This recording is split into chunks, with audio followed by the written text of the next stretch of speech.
Blackface, 'cause the music makes me high. And if I only got one more night, I'm gonna leave out a loud goodbye. This gonna be the type of night they make. What up, what up, what up? It's your boy, Mr. Von. Mr. Von, Shadow Sweatbox. We back, we live, we active here on the channel. Yes, indeed. You know how we do. Still dodging those digital jabs, baby. Yes. And we here to talk about Atlanta Season 3, Episodes 1 and 2. Like, I was conflicted because I was really saying, should I chop this up into two and do Episode 1 and Episode 2 video? Because they're both of these episodes are worthy of their own video. And both of these episodes are equally good. However, they both affected me in two completely opposite ways, as far as how they hit me emotionally. The first episode, 3 Slaps, definitely, well, great. I mean, it was a great episode. It was absolutely great episode. It hit me on an emotional level, like, wow. There's a lot of wow, or yep, see how they do. While as the second episode, what's it called? Sneaker Claus is coming to town, or Sneak, whatever they call it out there. And, you know what I'm saying, we'll get into that in a second. That had a more of a, it was more of just a straight comedy. I'm laughing. Santa Claus is coming to town. That episode had a more of a, it didn't hit me on an emotional level like the 3 Slaps episode did. Okay, so let's get into it. And I'm decided to just do them in one video. I said all that to say I ended up deciding to do them in one video, as you see. We'll talk about 3 Slaps first, and then we'll talk about Santa Claus is coming to town. Okay, so Season 3 premiere of Atlanta. First of all, welcome back, Atlanta. You have been missed. You have been missed. As you guys know, Atlanta, starring, Dan Donald Glover, Brian Tyree Henry, Lakeia Stanfield, Zazie Beetz. That's about it. That's the cast. You know, there's a lot of but that's the main cast. That's really all we care about. So anyway, oddly enough, in this first episode, none of those characters are in this episode, minus the last 2 minutes of the episode when Earn's in it. But this episode was awesome. Okay, so the episode starts with this black dude and this white dude on a lake fishing late at night, and the dude tells a story about how the lake is haunted and how it was a town buried, a black town that was buried underneath it, that there's ghosts and stuff like that. And then at the end, it ended up being a super scary scene, and at the end the ghost like snatched up the dude, and then it cuts to the kid, to this black kid waking up in class, and his name is Laquarius. Very important though, you gotta remember his name. His name is Laquarius, and it wakes up to Laquarius waking up in class, and his teacher's telling him about how they're gonna be going on a field trip to see Black Panther 2. So this little nigga gets up and starts dancing on the desk like, what? Yeah, we about to go see Black Panther. I mean, just wilding, you know what I'm saying, doing all these dances. He gets in trouble and gets sent to the principal's office, okay? His mom has to come down and see him. The counselor's there. And then, you know, that meeting goes just about, if you've ever been a black child, as I have in the principal's office, that meeting goes just about as expected. His mom comes down there. My mom wasn't like this, so shouts out to her. But his mom comes down there and wilds out on the principal, like, don't be calling me down here. And she's like, I get it. Don't be trying to put my kid in note, because they try to put the kid in the special ed classes, which is what they always try to do. They tried to do that to me at one point. She was like, no, you ain't put my kid in no special ed classes. He just lazy. He just being hard-headed. And so she gets up there and she goes off on him. He said, you want to dance in class? Do the dance. Do the dance. I mean, he's just typical black mom stuff, you know what I'm saying? It was great. It was great. I was loving it. And the whole time, the counselor was over there watching. She's just shocked and appalled at the whole thing, right? And the kid's granddad was there. And he goes over, he's like, gives the kid 3 slaps. Yak, yak, yak. And the counselor sees it, and he's like, go back to class. And the counselor walks back to class, and she was like, don't worry, I'm gonna get you out of there. And he's looking at her like, I don't know what you're talking about. This is just my normal life. It's fine. What are you talking about? So then the next day, nigga CPS comes to their door. It's like, we need to talk to you about the kid. And then the mom, you know, mom, she's like, what? You call CPS? This nigga's like, man, I ain't called nobody. What you talking about? And she's like, oh, no, forget this. You haven't forget this. She throws the nigga out. She basically just gives the nigga the CPS. I was rolling. I was like, yeah, that's basically how that would go. You gonna call CPS? You don't want to be here? Get out. I was rolling. So then he goes into foster care, and they put him in with this crazy white couple, these two white lesbians. They got 3 other black kids. And this is where the story just goes into the Twilight Zone, man. These was the craziest 2 white girls, and it shows so much about how white people think they're allies, or they pretend to be allies, and they take advantage of the situation. And these 2 supposed allies of black people, they call themselves raising black kids. No, you guys was exploiting them, using them as slave labor, using them as props in your life to make you look like good people. You guys are really horrible people. It was, I mean, that was basically that's real life shit. And I guess this is based on like a real story that happened. It took me, once they brought it back to my memory, I was like, oh yeah, I do remember that. Anyway, back to the story, because the funniest, like, there's so much funny stuff in there. Like the fact that when he gets there, they don't know his name. They refuse to learn his name, which is Laquarius. So they was just like, well, we couldn't learn your name. That's too hard of a name. We're just going to call you Larry. It's like, no, you take the time to respect this man's name and learn his name. Don't try to white his name up because you you're too lazy to learn his name. You just change the nigga's name to Larry. Larry's the whitest name ever. No, the nigga's name is Laquarius. Learn his name. Respect. That's just how they do. The white people don't have no respect for other people's culture. None. They always just want to strip other people's culture, man. But that was hilarious. The fact that they just tried to change it. And they had a little blanket with his name on it. They making him hold it up in the picture. And as soon as he comes in the house, he's like, yo, man, it stinks in here. And they had the kids. They was in there making their homemade kombucha and stuff like that. I was like, white people, y'all be doing too much, man. Y'all be doing too much. And then and the joke of the episode was like, we gonna have fried chicken for dinner. The fried chicken for dinner scene, I had to pause it, and I laughed for like 10 minutes. This heifer was putting the flour on the chicken and then just putting it straight in the microwave. I cannot. They was flouring the chicken and then putting it in the microwave. First of all, if you ever in your life meet somebody that takes raw chicken and then puts it in the microwave, run for your life. Don't you ever serve me raw chicken out of the microwave. What the hell is wrong with you? You gonna have the nerve to try to act like you gonna flour it up and then put it in the microwave? Oh my God, I could not. It was insane. That was the cream of the cream for the episode for me. But they had them kids in there doing all their slave labor. They had a garden in the back. They had them fielding the garden. I was like, nigga, you might as well have them picking cotton. And then when they took the cake, he was like, man, how long we got to do this for? She was like, oh, just sing a song. It'll help you do better. It's like, you got him singing old Negro spirituals, really? But he started singing like Gucci Gang. She was like, no, sing something like, oh, I know this work is hard. I was like, oh my God. You guys it was so bad.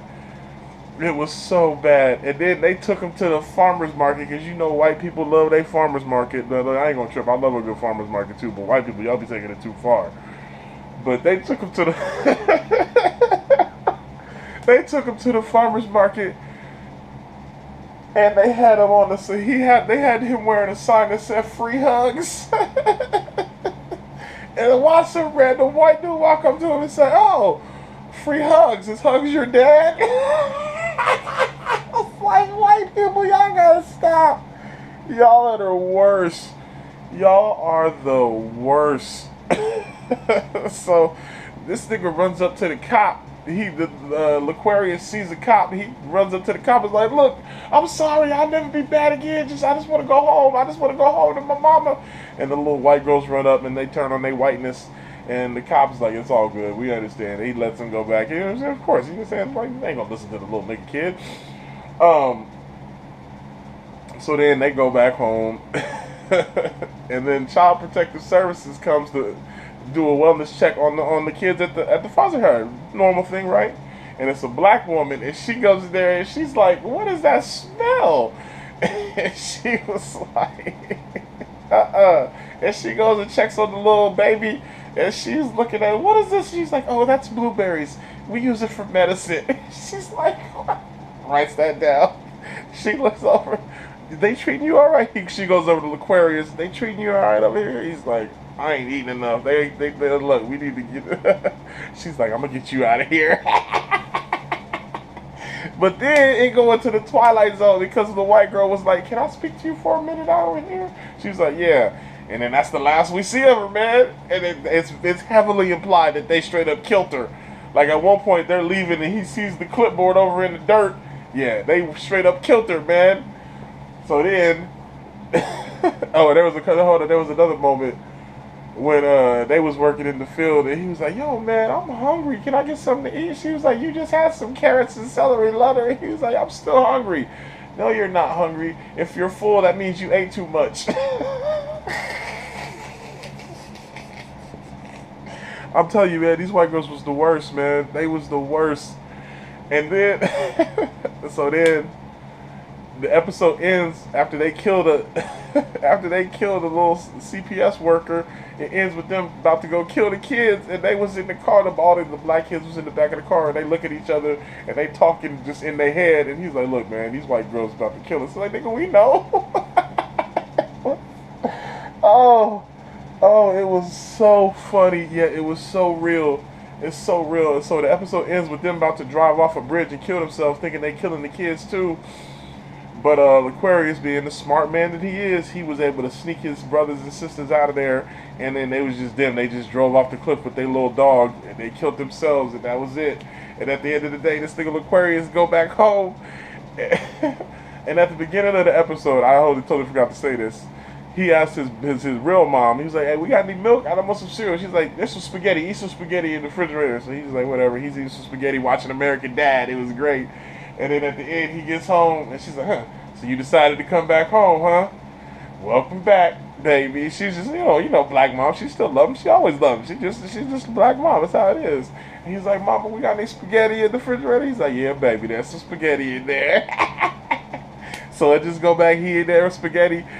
He see on the news that they watching that the white girls killed themselves, and then he just flipped to go back to watching American Dad. He's like, "Man, I'm back to my life. That was a crazy adventure."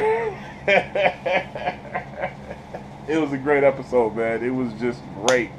I love it, and it hit home. It's like, white people, y'all know, y'all got to do better, man. Stop acting like y'all all stop trying to be an ally when y'all just trying to exploit. So that episode was great.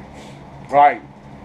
Episode 2. Oh, so hold on. So then the episode ends with Aquarius sitting at the table, and he hears some footsteps behind him, and then boom, Ern wakes up, and then you realize the whole episode was Ern having a dream. It was a dream that Ern was having, and Ern wakes up, and they're in Europe on the European tour, and this is what I thought was cool because it's kind of a play. They kind of mess with you because at the end of season 2, they're at the airport getting ready to go on the European tour with oh boy, I don't remember his name, Clark County. They're getting ready to go on the European tour with Clark County when Ern does the whole gun swap thing.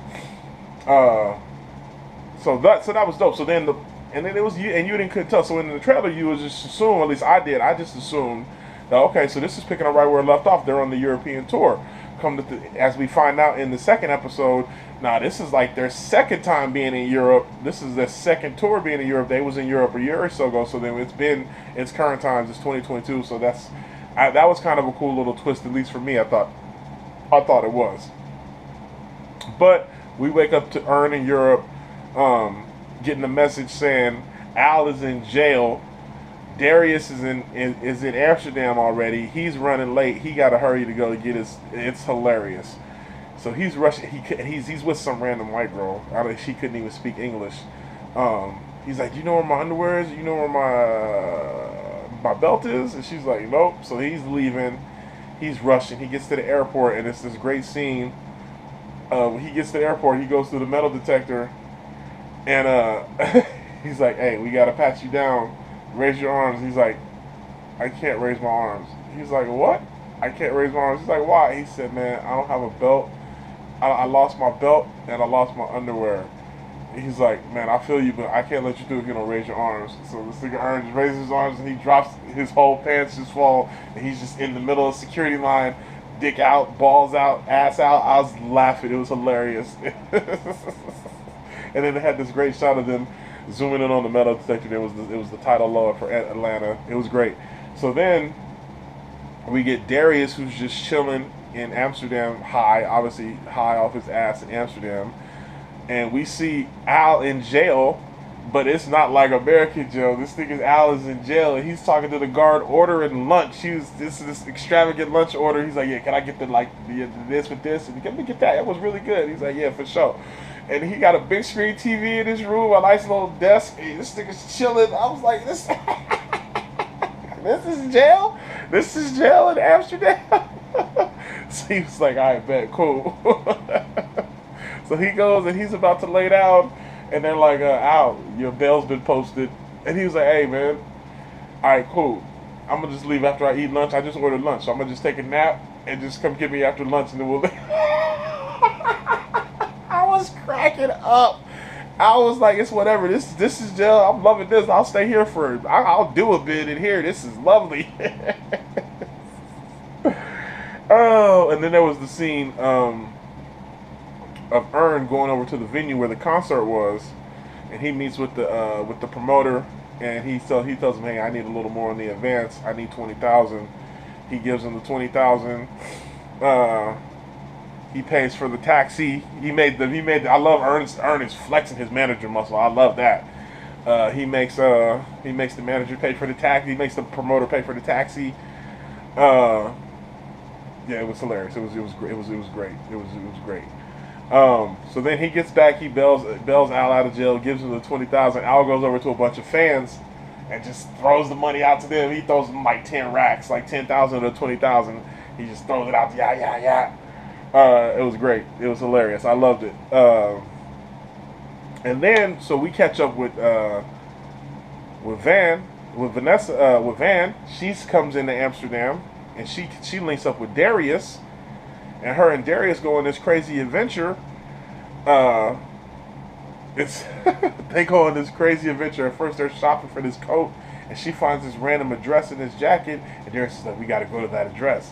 So they go to the address, and it's these crazy white people that are going to this funeral. Not this funeral, but they're going to this repast for this dude who's dying. And Darius is like, "Yo, it's Tupac, man." And it's this crazy scene, and it's a crazy moment for Van, because she's over there, and she's like talking to the people. She's trying to figure out why she's there, her place in the world. It's just like a real existential moment for Van. And then she goes over as the dude's getting ready to die, and she's holding his hand, and she's like, "It's okay, it's okay, it's okay." And then it's a very touching scene, and then they press this button. And this whole plastic sheet comes down over dude's face, over Tupac's face, and he starts to just die. And as he's choking out, and Van's sitting there like, with this horrified look on her face, like, it was the funniest shit ever. That was the craziest scene ever. And the dude just suffocates himself to death, and the whole family was just like, yeah. I was like, this it was nuts. So then we cut back to Al and I'm all over the place. We go back to Al and Ern, and they are walking around the city, and they notice a couple people wearing blackface, and they explain, oh yeah, it's their Christmas tradition. Santa Claus is celebrated. It's about like Chimney Pete, I think is there some character that was helping Santa Claus, and he goes down the chimney and he gets the ash on his face, and they walk around in blackface, and it's like it's the racist shit ever, and they're walking around. So then the episode ends with them getting to the concert, and Al's like, yeah man, I'm not doing this show, man. He's like, why? He's like, look, he goes out, sold out house, the whole crowd just wearing blackface. He's like, nah man, fuck this. He's like, no, I get it, go ahead and dip, I'll tell the dude. Oh, let me rewind. So then the reason why Al was in jail in the first place was he was back at the hotel with these two girls having like getting ready to getting ready to, you know what I'm saying, clap cheeks.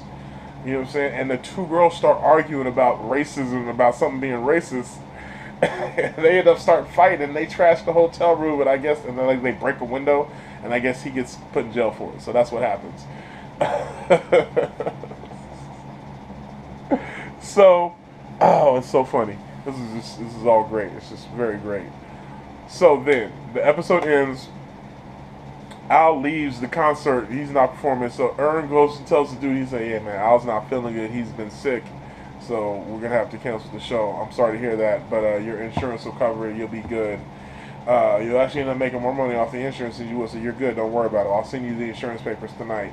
And the dude tries to flash on Ern. He's like, no, man, you tried to f me. And Ern runs out of there, and the dude chases after him, and he gets down to where the crowd is at, and everybody's wearing blackface. So he can't tell who Ern is, so he just grabs some random dude and starts to beat up some random dude. And Ern just walks away. It was great. It was a great episode, man. Atlanta's back. Welcome back, Atlanta. So that's my review of Atlanta. That's my review of Atlanta, season 3, episodes 1 and 2. I hope you guys enjoyed it. I'm not 100% sure if I'm gonna do every episode review, but I 100% guarantee you I'm gonna do a season-ending review for Atlanta. I might do episode. I don't know. It just depends on how I feel. But man. Until next time, if you like this review, make sure you like, share, and subscribe. Click those notifications so you know when I upload. Check out the travel vlogs, man. They're going down. There's some beautiful locations in there. Cancun, San Diego, Las Vegas, Punta Cana. You know what I'm saying? We're trying to get out there, man. We're trying to visit some spots. So until next time, you know how we do. Peace. I'ma go to the ends with you. I'ma go